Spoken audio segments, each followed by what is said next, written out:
Wow, that was really hard. YouTube makes finding the stream key very hard now.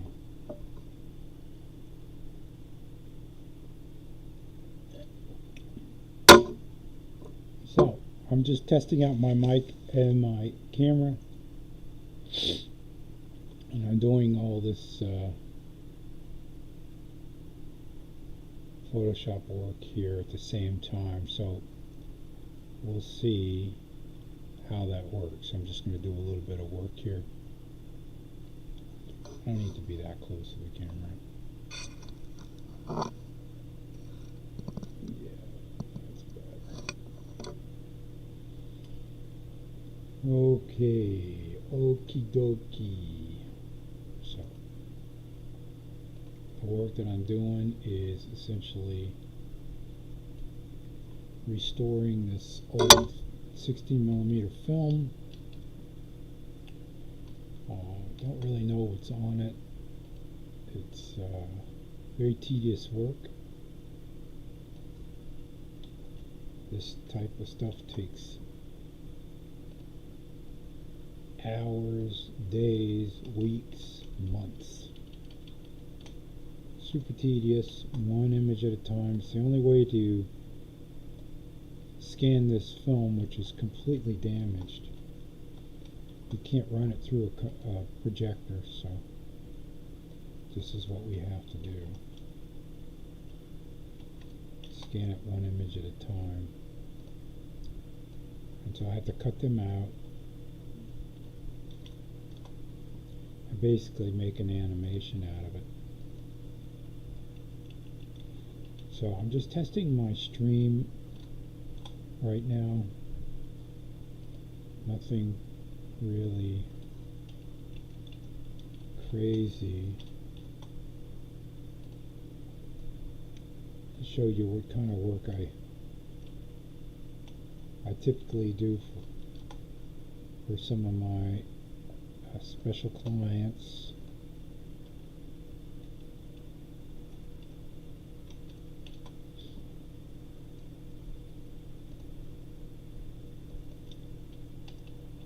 As you can see,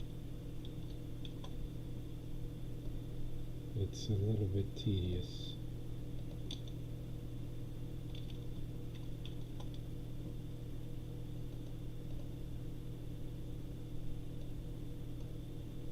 And this particular film is not very exciting, but as far as the client goes, the client just wants to see what's on it. But I don't think they're going to be very excited about this particular film. Also, I'm trying out my camera. I know the camera is actually part of this sort of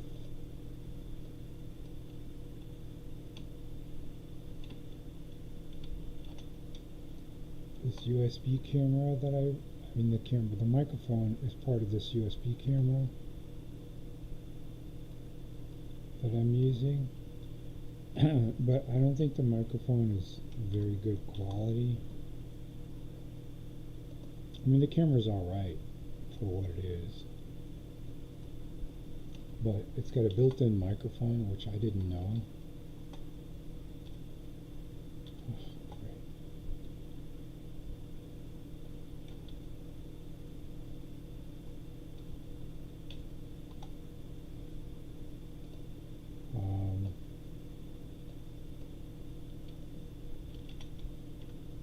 But I just found out when I started trying to stream, because I don't really have a proper camera setup or a proper microphone setup, so I'm using this built-in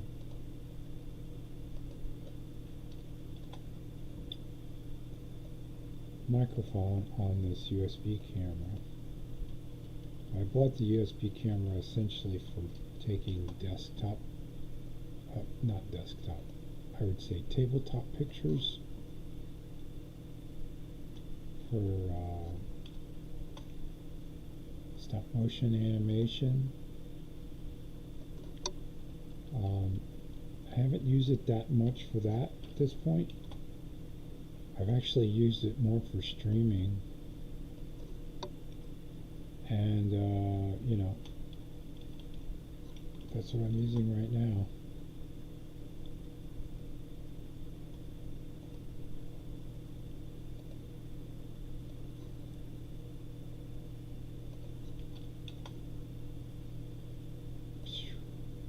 What's that?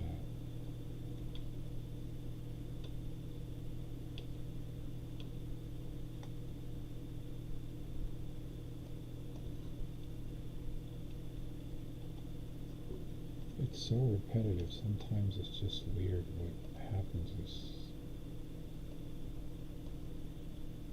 you get these weird kind of things that happen because you're not really paying attention. Okay, so I got them all cut out. Now I've got to do the second step, which is also pretty tedious.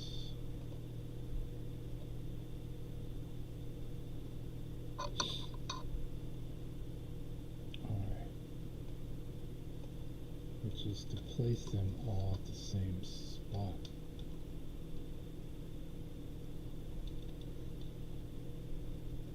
And the way I do that is I have to go here into information. Oops.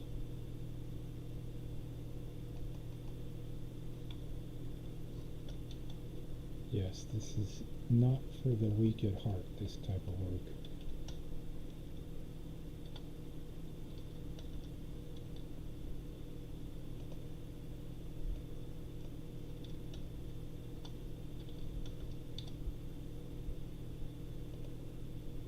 And you see I have to pick every layer and do the same thing with every single layer. If anybody watches this and you've got a better idea for how to do this, I'm open to suggestions. I do actions in Photoshop sometimes, but if I set up actions each time I had to cut out one film strip here, I would be spending more time making actions for each single film strip, because each film strip is a little bit different, and so the numbers are always a little bit different, so I can't just repeat the same thing over and over. Why am I making... And this little box is so hard to grab, this little box here of the X and the Y box. It's like so hard to select them. I mean, Photoshop is like really... Oh, I did 8,000.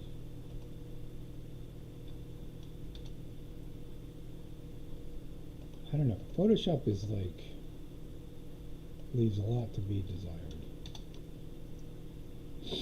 I mean, honestly...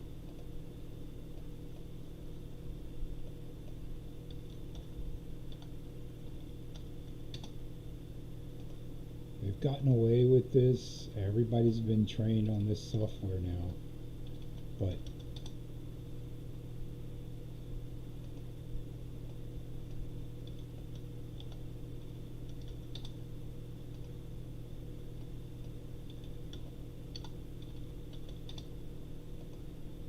I don't know. It's just not, in my opinion, not professional grade.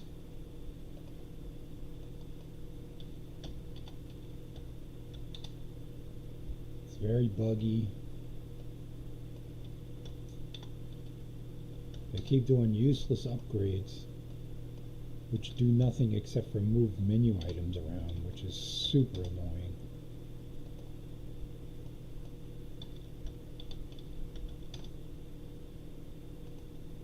I mean, there's nothing in the new Photoshops,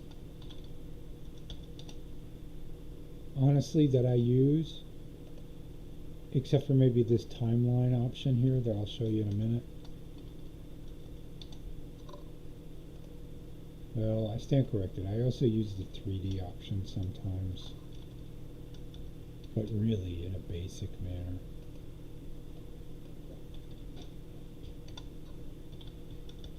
Yeah, what's up, Apollo? I just want to say good night. Okay, good night. I'm busy. Good night. You're looking for the banana hat. Thank you. I'm gonna steal the last banana before it goes bad. Good night. All right.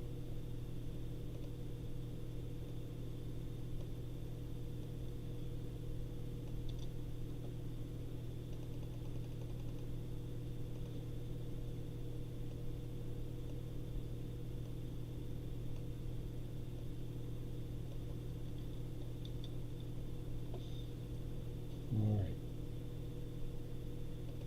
I've got this create video timeline on the other screens. I'll just drag it over, but this is what happens. You create video timeline, it gives you the option to actually make an animation out of these, which is what I'm going to do here shortly. So I just have to prepare the animation.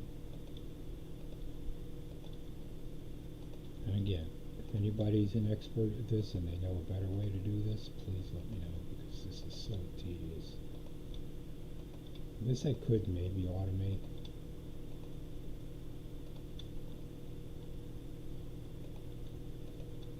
But it would be hard to know when to stop it. I guess I could put stop buttons in my automation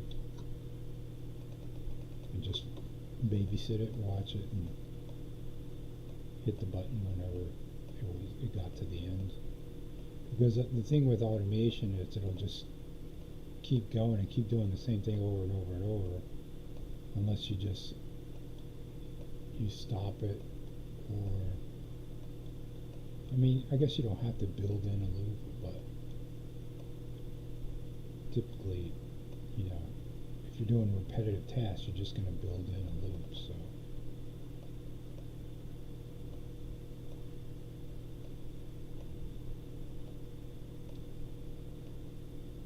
I know that I might be able to just select all of these at once and drag them up there, but I'm just afraid. I haven't done a test to see if it lands them in the correct order, because the order is important, but that would be a big help. So I might test that at some point. Alright, so now we should have an animation. So I just dragged that over so you could see, but this is what it does. So it does an animation, you see. So now, and you can see the film's not great. It's not great quality, and it looks like it's some sort of rodeo or some sort of horse event. But there you go, folks. Fascinating stuff. So I'm just going to save this. That film strip is done. It's Q51AB.